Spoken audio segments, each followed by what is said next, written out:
ครอบครัวก็ใส่สบายดีท่านผู้ชมพบพ่อกับข้าพเจ้าขมูลเอาก็ใส่ขดเก่าคนเดิมเพิ่มเติมกับมหาจันเพ่งก่อนท่านผู้ชม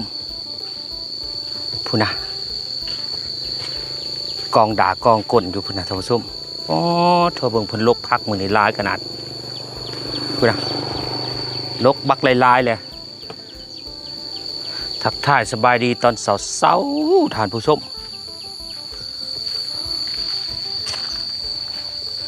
จันเพ่งจนสิแล้วอะไรท่านผู้ชมเอ้ยจันเพ่งสิเมื่อปะแล้ว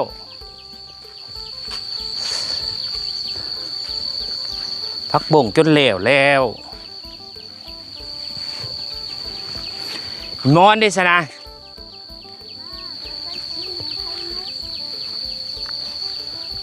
เฉพาะห้องจนข้อแหบกับโบเห็นอันไขประตูอยู่แต่ว่าคนบ่มีนี่ยังอันนั้นนกง่อยนกกังแกว่าน้อยอยู่ฮะนี่อยู่หัวฮะ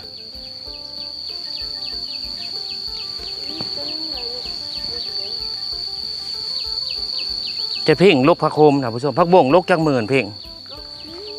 40,000วะพระโคมดิพระโคมยังคือขี้หลายใช่ปะเบิ่งท่านผู้ชมเล่มเมาเนี่ยนี่นะตายพระผมก็ที่บท่านเอาแต่มือนึงสวยแล้วมันบ่ฝนตกมาสวย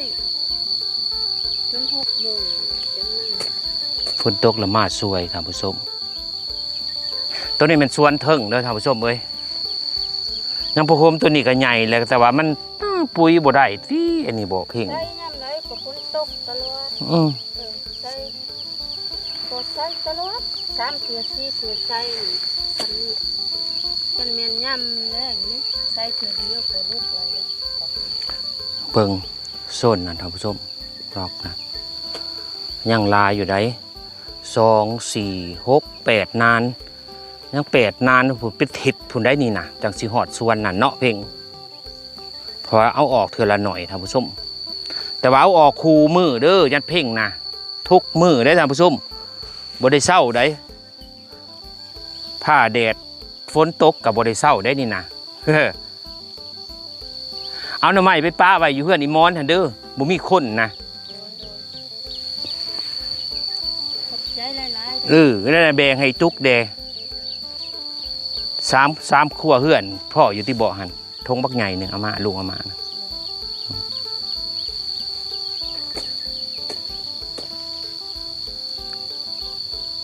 ห้องวากบ่มีคนเอาประตูใครอยู่อาทิตย์ก็คือบ่เห็นเด็กน้อยเนี่ยเขาลงไปชวนหมดบ่สันดอกเขาทิศก็ขึ้นไปทางเพื่อนนี้นกทุนะสมพอเขาเห็นยังนุดนี่2 เบียบอันเห็ดควันเฮลูกใช่แล้วก็อันพัวมันละเรือนสั้นเอฟนะจบแล้ว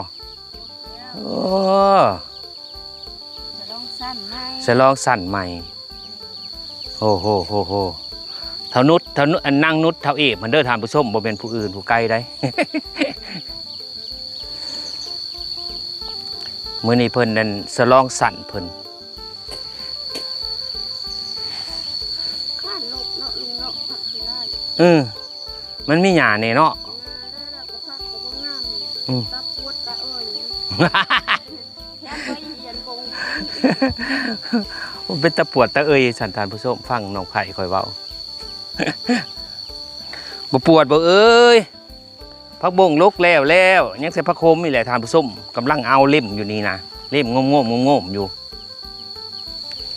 เบิ่งอันพักแป้นนะงามแท้งามว่าท่านผู้ชมพักแป้นบ่ได้เอาออกที่มื้อนี้เพ่งบ่ท่านบ่เป็นตั้งบ่ออกเป็นบ่ท่านเป็นบ่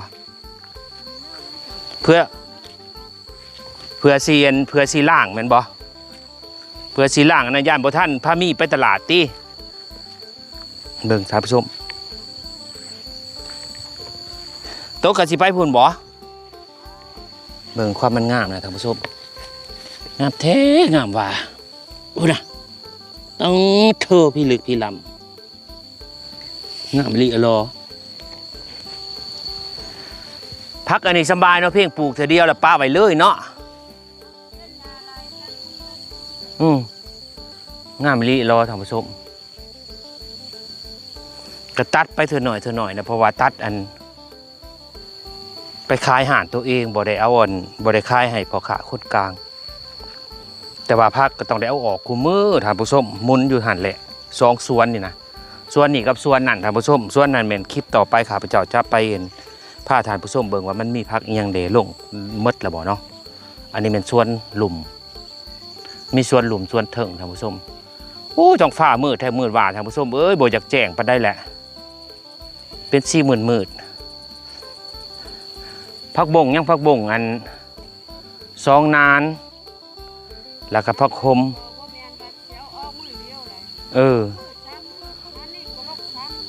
ตัวนี้3 มื้อเลยมันบ่นี่อันนั้นยังบ่ทันหมดอยู่เป็นมื้อที่4พุ่นแล้วเนาะเพราะว่านั่นให้มันหมุนใส่ตัวนั่นให้มันคนลุกผู้ดีหมดตัวนี้แหละตัวนั้นผู้ดีเนาะ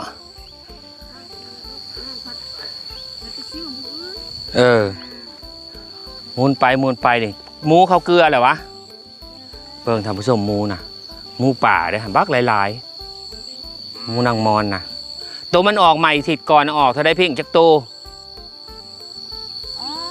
น้องก็เว้าคือว่าเว้าชุดเนาะบ่ไรหู้น้ำเพิ่นบ่ไรว่าก็บ่รู้6-7 โตนี่มันนอนอยู่หันได้ทำผสมเบิ่งทำผสมกองเก่งเพ่งอยู่ลูกมะนาวพวกนะปูทุโพดโพลายลีท่านผู้ชมเว้ย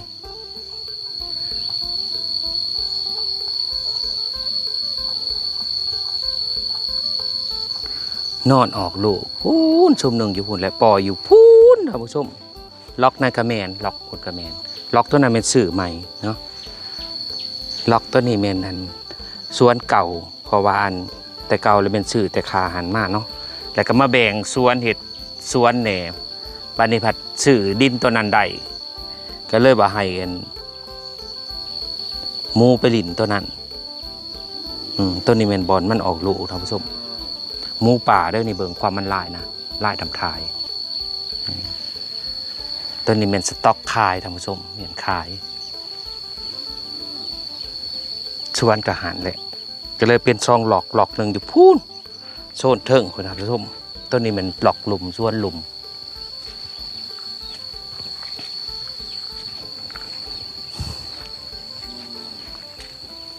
อยู่ทางหอมท่านผู้ชมเอ้ยเศษอาหารเอามาจากตลาดมาเกลือหมูกาซี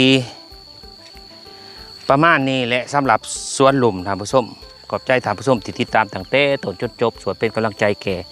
จันเพ่งในการเหตุการณ์เกษตร